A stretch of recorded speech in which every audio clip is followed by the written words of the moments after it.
Roadhouse, 2024, is a worthy successor to the cult classic. A crimson sunset painted the Florida Keys sky the color of a freshly cracked watermelon as Dalton, a walking monument of scar tissue and faded glory, slammed his duffel onto a rickety bus seat. The engine groaned to life, and the bus lurched forward, kicking up a cloud of sand that mirrored the turmoil in Dalton's soul. Ex-UFC fighter, washed-up brawler. The whispers followed him like a bad smell, but a chance encounter with a bar owner named Frankie, a man with a twitchy eye and a bigger wad of cash, promised a fresh start. Bouncing at a Florida Keys Roadhouse? Not exactly the career trajectory Dalton envisioned, but desperation had a way of reshaping dreams. The Roadhouse materialized from the haze like a mirage. Neon lights flickered, promising cheap thrills and spilled drinks. Inside, the air crackled with a volatile energy.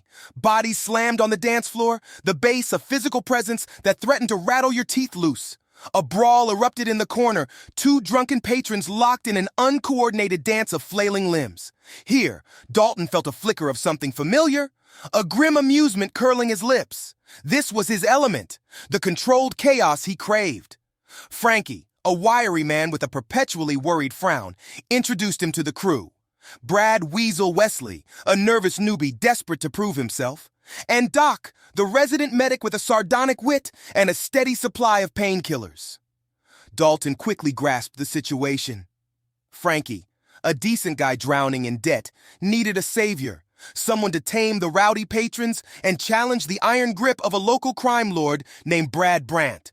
Brandt, a man whose smile never reached his eyes, controlled the town's underbelly, a spider manipulating the strings from the shadows.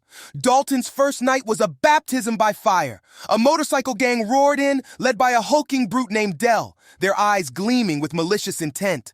Dalton, with practiced ease, diffused the tension, his calm demeanor a stark contrast to the biker's aggression. Dell, however, wasn't easily dissuaded. A challenge was issued, a test of strength. Dalton, reluctantly at first, accepted. What ensued was a ballet of violence, a blur of punches and kicks orchestrated by years of training. The crowd roared, their initial skepticism replaced by a begrudging respect. Dell, however, was not so easily subdued. Their rivalry simmered, a storm brewing beneath the surface. Days bled into nights, the rhythm of the bar becoming a familiar soundtrack. Dalton found solace in the routine, his past a fading memory soothed by the rhythm of the music and the camaraderie of his unlikely colleagues. He even formed an unlikely bond with Doc, a woman with a sharp tongue and a heart of gold who seemed to see past the rough exterior to the wounded man beneath. But paradise, it seemed, was always a temporary state. One sultry evening, disaster struck. A Molotov cocktail shattered through the window, flames licking at the dry wood. Panic surged through the crowd. Dalton, ever the pragmatist, sprang into action, evacuating patrons with a calm efficiency that surprised even himself. In the aftermath, the acrid smell of smoke lingered, a grim reminder of the simmering tension. Brandt was making his move. The final showdown was as inevitable as the sunrise. Brandt, with Dell as his muscle, descended upon the Roadhouse like a pack of ravenous wolves. A bar brawl erupted, a chaotic symphony of fists and flying bottles. Dalton, a whirlwind of controlled fury, fought his way through the throng, finally facing off with Dell. Their fight was brutal, a testament to raw strength and unwavering will. Just when it seemed like Dalton would prevail, Brandt intervened, a cruel smile twisting his face.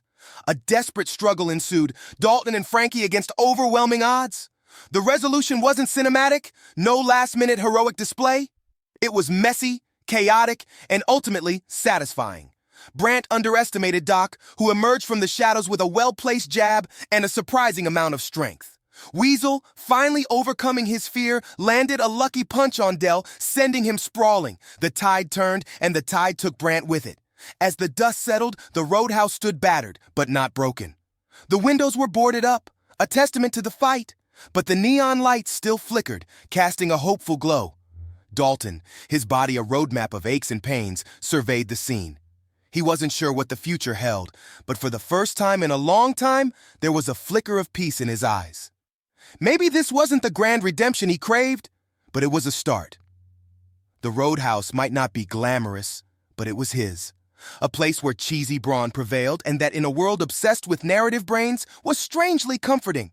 Please hit the like button and subscribe to our channel, and we will see you at the movies.